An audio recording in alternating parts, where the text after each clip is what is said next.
এক অদম্য আকাঙ্ক্ষা নিয়ে বাংলাদেশ দল আজ ভারতের বিপক্ষে সাফ অনূর্ধ্ব-20 চ্যাম্পিয়নশিপে ফাইনালে মাঠে নামবে।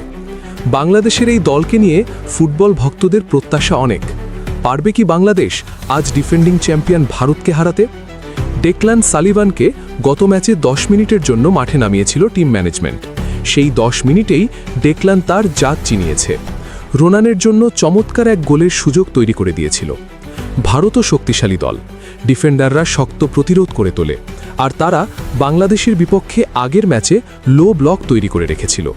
আজকের ম্যাচে তাদের স্ট্র্যাটেজি কি হয় সেটাই দেখার বিষয়। বাংলাদেশ দলের মিড ও আক্রমণ ভাগ ম্যাচের পর ম্যাচ উপভোগ্য ফুটবল উপহার দিয়ে যাচ্ছে। নাজমুল ফাইসাল, মোর্শেদ আলী, মানিক, রোনানের বোঝাপড়া প্রথম ম্যাচের তুলনায় বেশ উন্নত হয়েছে। আর ডিফেন্সে অধিনায়ক ও ইউসুফ আলী জীবন বাজি দিয়ে লড়ছে। বাংলাদেশ সময় আজ রাত 9টায় সেই মাহেদ্রক্ষণ উপস্থিত হবে। বাংলাদেশ দল কি পারবে 20 কোটি বাংলাদেশিদের দিয়ে সুর তুলতে আমার সোনার বাংলা, আমি তোমায় ভালোবাসি?